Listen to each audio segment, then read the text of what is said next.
And we've just clicked over to 8 o'clock here in Queensland and 9 o'clock in Melbourne, where our amazing guest Alex is. Good morning, everyone, and happy Monday. Thanks for joining us today for the next instalment in our reflection series for 2021. As an insolvency practitioner, I do like to look at the learnings that come about from businesses or ventures that might find themselves in distress in order to advise others on how to attempt to mitigate against making similar mistakes in the future.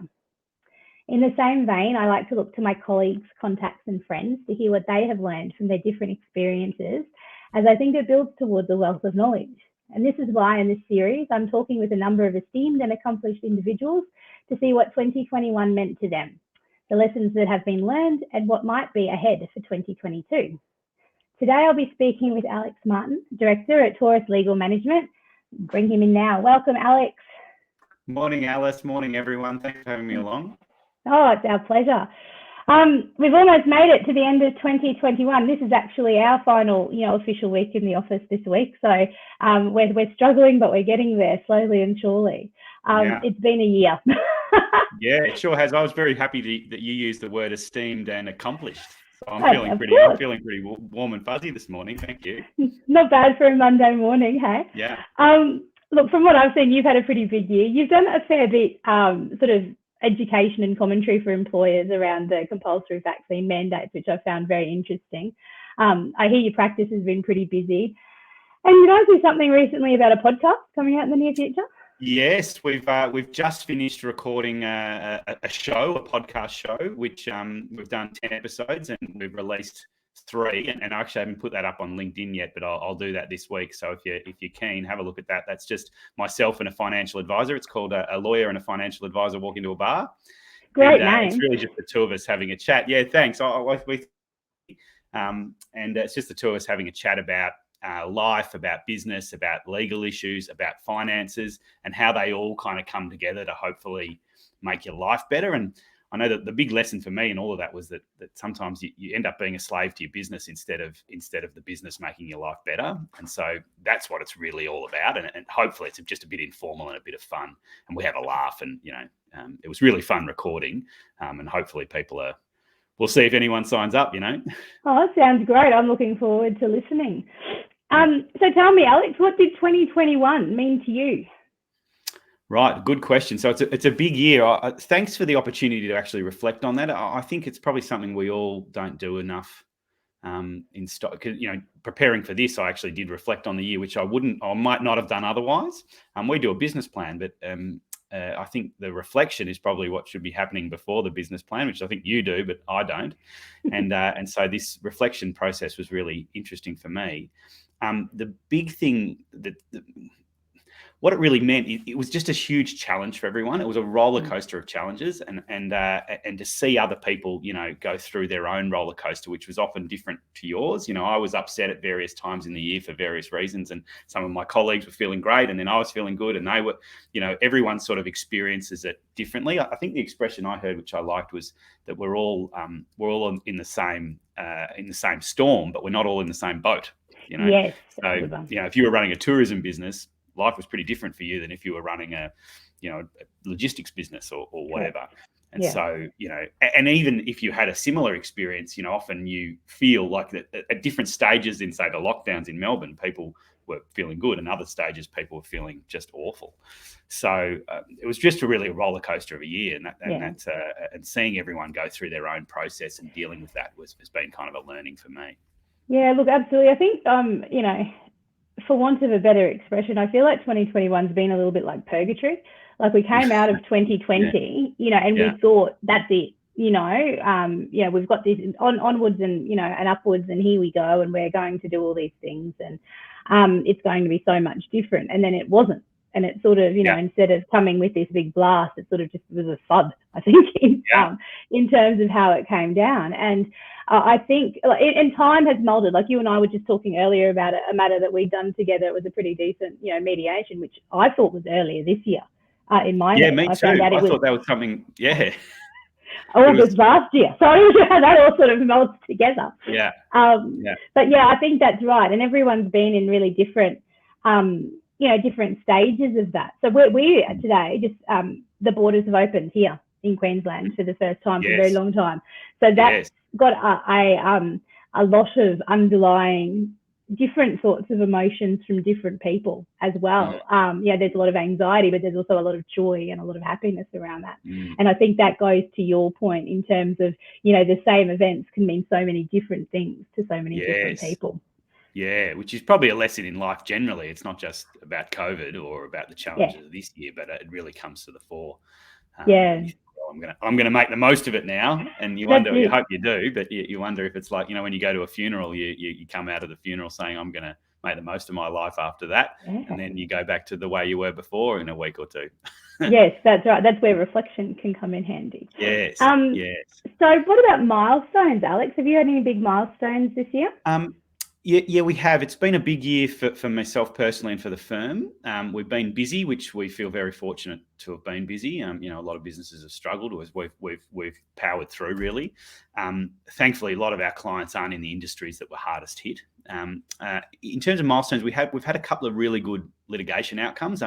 One in particular where a client invested a couple of $100,000 in a company and was denied shares in the company, and we issued a proceeding and settled it at mediation, and he ended up with $1.5 million in his pocket, which was a lot more than the 200. And in fact, it was a lot more probably than the shares were worth. There was various reasons that happened, but really that's life-changing sort of money. They were, he's a regular wage-earning person, and he'd sold an investment property to put his 200,000 in, and to get 1.5 million back meant that he could really change. He was someone who wasn't that far from retirement, and so it just was life-changing money. So that's fabulous.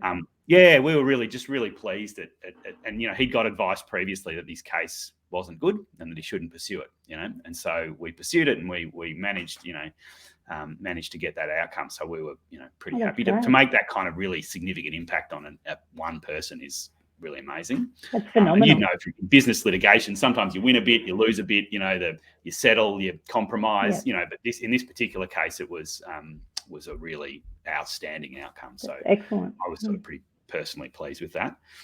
The other thing we did in business is we're now on the panel of a listed company, which is a big step for a small firm and a real achievement. It's not easy to get on a panel.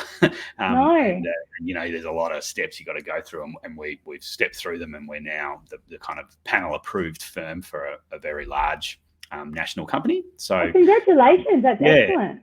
Thank you. Yeah. So we're pretty pleased with that. And it sort of, once you've done it once, then you can say to others, well, hang on, we've been approved once, so we can do it again. Yeah, it helps, doesn't it? There is that sort of chain reaction. And also you've got that body of information and collateral in regards to your company that you can then give to others. It's a big effort to get that first one, but my goodness, that's an excellent achievement. Yeah, so we're pretty happy with that, and it was a little bit unexpected. The opportunity sort of came up, and we've been doing a couple of bits and pieces for this company, and we finally got approved, which was really good. And it's no one individual. There's about 15 different people who need to approve it in various ways. So so that was all pretty good.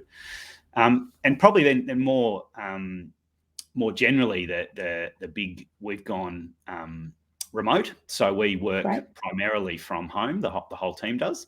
And I've changed in terms of my attitude. I was, like many people, thought that people, when they were working from home, were mainly sitting on the couch. You know what I mean? Watching Netflix and checking emails. What's that? Watching Netflix and checking emails. Yeah, well, exactly. Yeah, I sort of thought home was where you relaxed and work was where you did your work. And that's really an old-fashioned, sort of silly attitude. And I started working from home because I had to, and then really, really fell in love with it. And so did the whole team. And when we reopened our office, we said, well, you can go in if you'd like, but I wasn't going to make people go in. And no one went in. So we now have an office in the city, and we can go in there and use it as we like, but there's no compulsory time to go in the office except for our team meeting. Yeah. So we're a firm that works primarily remotely, which has been really a huge interesting. milestone. Absolutely. So can we talk about that a little bit? Because I think I'm definitely incredibly interested in how different people are operating in terms of their flexible workspace. and people are doing it a little bit differently. And I really would like to know. So do you have a weekly then team meeting, or how often Yes, do you have yeah, those? In fortnightly. We meet and go through every file. Everyone's there, and we go through every file we have and just make sure everything's progressing. And anyone who has an opportunity to discuss the strategy on a file or whatever, then that gets input from me and from everyone. Puts their heads together to make sure the files are being run as well as they possibly can. And it's a bit of a chance for us to all catch up on how we're going and how we're feeling and all that. I mean, we do all that sort of stuff on video as well. But of course. There is an in-person meeting twice every fortnight, which is sort of compulsory. But that's the only compulsory office time we have, which is pretty unusual. Mostly, people are going back at least a couple of days a week. Yeah. Oh, absolutely. And do you find that your team then will stay for the majority of that day in the office? So we'll often work either side of that, depending on what's going on. But it's funny actually now that like traveling into the office seems like this massive hassle, because I'm just not used to it. And suddenly, sitting in traffic or whatever seems much more objectionable than it used to, because I'm just so used to now. I can get up and do exercise in the morning and be at my desk earlier than I could before. Having done my exercise and all of that stuff. I mean, there's just so many benefits to working from home. I couldn't agree more. We still obviously go and see clients and all that stuff in person. Absolutely. Just sit in the office in Collins Street. We sit in the office at home. That's it. It's sort of more the not the exception, to the rule. It's not something that you're expected to do all of the time. And if that's what, but that's what we say to our team as well. It's sort of, if you're at home, and it's day one of a new job, then you go from home to the new job. Like you still need to go out on site and do the things that you would do on day one of a trading job or a shutdown or whatever it is. The fact that you're commencing that day at home as opposed to in the office is quite irrelevant. You still do respond to things as and when they come. Yeah. I mean, a lot of it hasn't changed. And from the client's point of view, I'm not sure that anything's changed. That we're still going to see them as we would before. If we want to have a meeting in the office, we still can. I mean, I guess they can't pop by the office and knock on the door, but that was pretty unusual. Is anyone doing that? I don't know. I think that's unusual. Well, Stephen was saying, my husband was saying recently as well, I was doing 2 days at home pre-COVID, and it was sort of not something that anybody needed to know. You were around when you needed to be around, but we've got 2 small children, so just sort of the logistical aspects of it. And it's funny because even now I'm like, okay, well, I'm home probably 2 or 3 days. That's not that different to where I was before. But we sort of think now in this COVID normal world and our pre-COVID world and how the difference is. But I just think it is now what it is, and I don't think it's finished changing yet. No, well, it's been interesting. Some people have gone straight back to the office and other people have gone back. A lot of people have gone back flexibly, but it has opened people's minds. I mean, we had, I was in Sydney for a while and I was working from Sydney just as I would from Melbourne. And then, we had one of our team members, was in Tasmania on a farm, planting grapes and doing stuff, on the farm. At the weekend, she was on the tractor, and then on the weekdays, she was just working as normal, and she could appear in court, and then because the court was all remote, and then jump on the tractor in the afternoon. Like, quite amazing. The flexibility of it is really amazing. And I think with the talent issues that we're having at the moment, and I know that a lot of what you do can be state-based, but is also across the country is how we do it. And what we do is very heavily, it's a Commonwealth legislation is our sort of Bible. It doesn't really matter where you are. Like, if you need someone to do the work, and we've operated as you well know, between our Victoria and our Queensland offices very seamlessly on that basis absolutely. For probably 5 years now. Exactly. But now it's sort of more than, if there is somebody that is in Mildura, or if there is somebody, who's in St George or something, then we can use that. And if that's great talent, then I'm all for it. I just think it's an amazing change that offers so many opportunities. We haven't hired under this new arrangement yet, but I think we will. And the person might not be, might not be down the road from the office. They may well be somewhere else. And as long as they're accessible to clients and so on, then that's fine. Or more important, more likely, I think, is that they might travel for some period and, go and visit their grandma in Mildura and then be able to stay there for a week, when previously they would have had to just go for the weekend and come back because they've got to come back to the office. So it lets them, spend more time with their family and do more, have better holidays and just have a better quality kind of more balanced life without impacting on their work output and the client experience, which is really amazing. It's sort of like it's magic. It is magic. I agree. Yeah. I wonder though, in terms of if you're with an organisation to which you're quite loyal and you enjoy being there, but you are quite boutique. And I actually look at us 5 years ago. We were very heavily Melbourne based, and then opportunities arose, or there were situations, and we moved to Brisbane, but operated across those borders, and we could do that without leaving the firm. Which was ideal. No one wanted to leave. We wanted to keep that there. But I've noticed that more with some employees recently in other firms. I've met a couple of lawyers in particular from small boutique firms in Melbourne who, for one reason or another, family or otherwise, have had to move to either the Gold Coast or to Brisbane. And I thought, well, that's good, because we know a few people who are looking for staff, in the Gold Coast and Brisbane. And they're like, no, we're still working on our Melbourne jobs with our Melbourne clients, with our boutique Melbourne firm, because we can do that.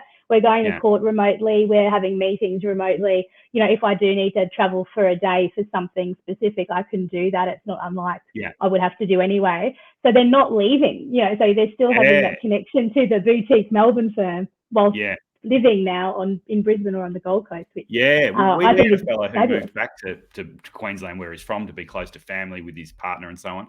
And he left the firm and, worked somewhere else some years ago. And I wonder if our new arrangement was in place then. And maybe he'd still be around. I don't know.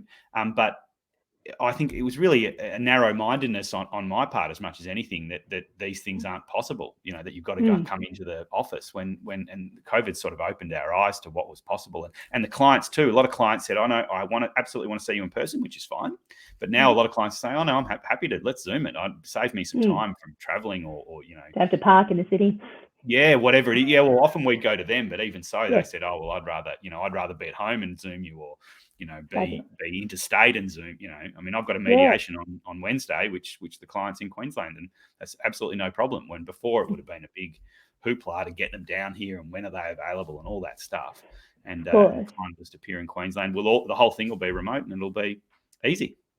It's amazing, isn't it? It's definitely provided a lot of opportunities. And I wonder, on the flip side of that, if you might be able to talk with us about the challenges maybe that you faced in 2021. Yeah. So I think that the challenges were, part of it was technology. The reality is when you start going remotely, there's plenty of upside, but there's also downside. You don't bump into each other in the office, and you don't have that quick chat. You send an email instead of having a quick chat, and an email, as we all know, emails are great. They've got their place, but they can, you can miscommunicate, or you can end up with having, 45 emails back and forth instead of just having a chat. And so there's lots of downsides. So managing the downsides so that you have this, still keep your human touch and that incidental kind of communication, I think it has been a challenge. And look, that's an ongoing challenge. We're still managing that and trying different things. And I had a period where I was opening my screen and we were all just working together as if we're in the office. Yeah. But that became weird. That sounds like a good idea, but it's actually weird. You're like, oh, I forgot you were there. It's sort of something unnatural about that.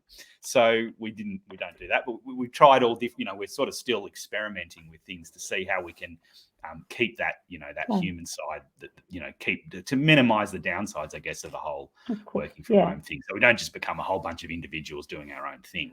We still want to keep that team camaraderie and all of that. So I think that's probably been a big challenge for us. And I think the challenge for the clients, and therefore a challenge for us, was to keep across what the hell was going on with all of these mandates. If a mandate comes in, do I have to move on my staff? Will that be an unfair dismissal? How does the mandates relate to all the other legal obligations? What is the latest mandate? What does it mean? I mean, the mandates were long and complicated. So all of that, trying to keep clients abreast of all of that was a real challenge for us. And in fact, it helped. It's what why we embraced videos, right? Which is we did do some videos in the past. But we've done a lot this year, as you've seen, and the videos were a great way of summarizing what's going on.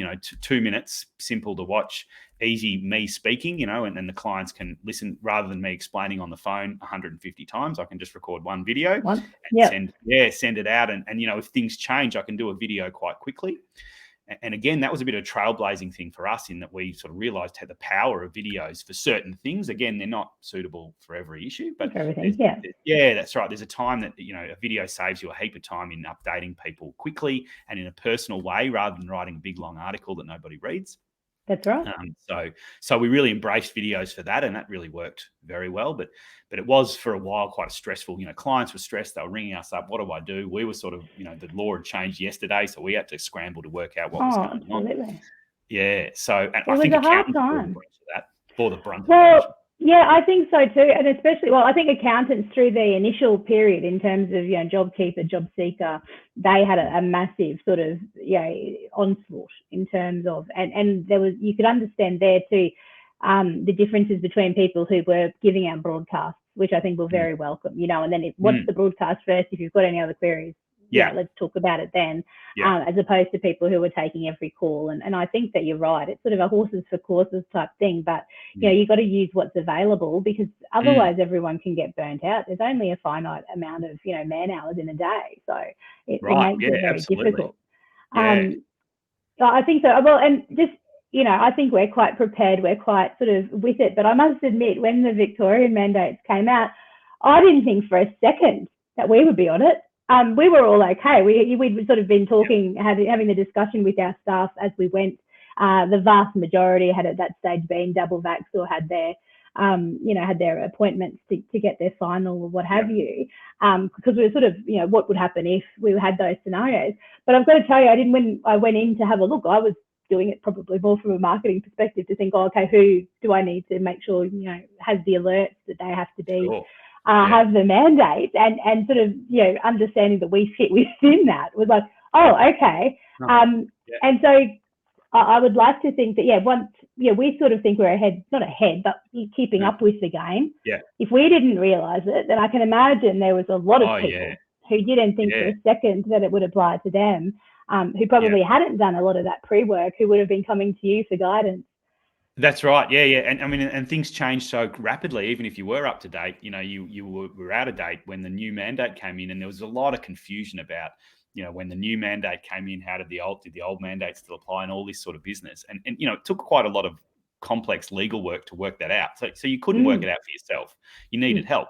And so, that we were able to do that. And then of course, if you had to ring every client and explain it to them, we just wouldn't have the capacity to do that. So being able to do an update via an email or a video or whatever made a lot of difference. And that made me realize, well, hang on, I can do updates about other things. Yeah. When the law changes, or when there's particular issues that come up, or even we found there's issues that come up a lot, that come up over and over again. They're sort of evergreen. They're issues that always are issues for clients, and we can do a video on them and send them to people so they can know at least the basics. And then when clients inquire about things, we can say, actually, watch this video.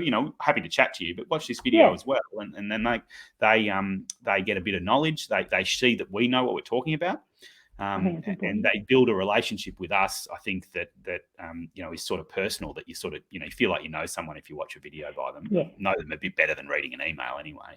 It's sort of, from a marketing point of view, it's very effective as well. And we something for them to send on. Yeah, no, absolutely. I'd say it gives them something to send on too. So if it's something that is common to, a group of people, and your clients have had a great experience with you, it actually gives them something tangible to show people that they know that might be in a similar situation, so that they can almost test the water before committing in any way, shape or form. Yeah, and there's probably a lot. I mean, we get it with referrer, an accountant say, ring us and say, I've got this client who's got this problem, and I can say, well, send them this video. And then the referrer looks pretty good, because they're sending on a video on the very issue that's been raised.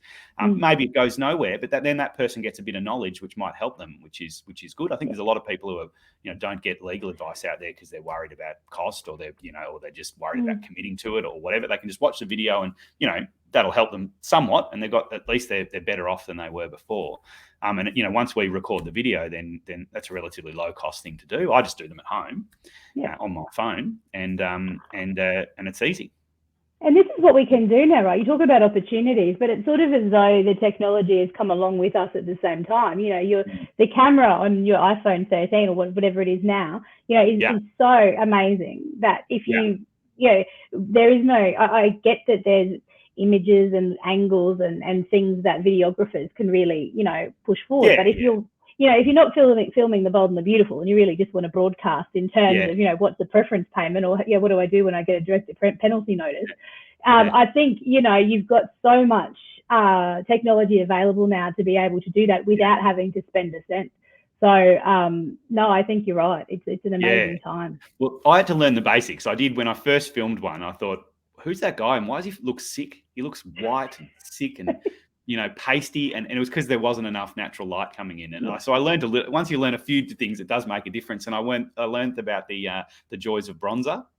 Yes, a little bit of bronzer on the old face makes a big difference to looking like a zombie who's giving legal advice versus someone who's sort of healthy and happy. So there was a few little behind the scenes tricks to it, but once you get across that, you can pump out. I mean, I can talk off the top of my head about stuff that very easily. So I can record 3 or 4 videos in an hour, no problem.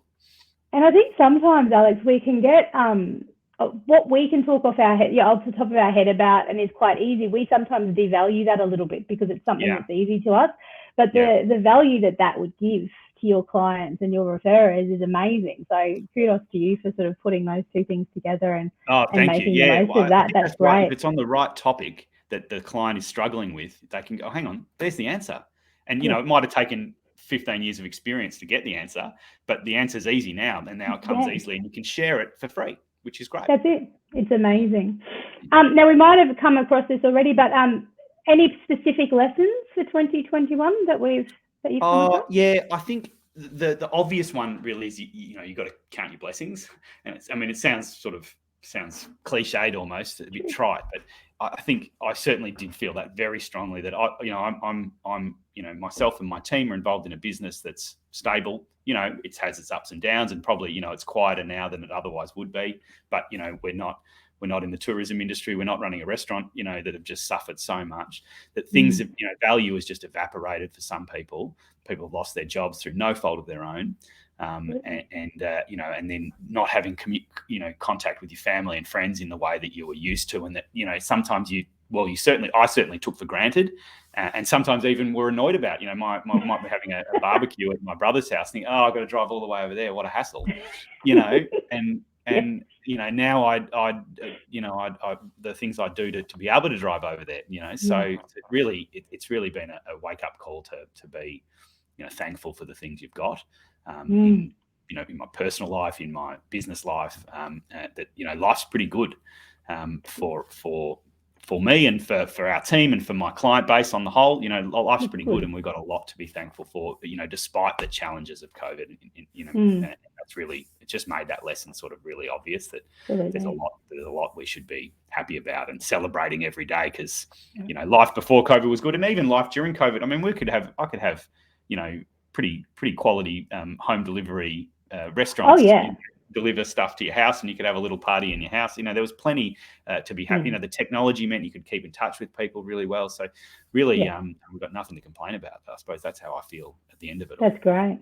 That's great. Yeah. And so what about then 2022, Alex? What's in store? We've got 2 minutes left. We're on a time limit. The thing that I picked up out of all of this for next year is to work smarter, not harder.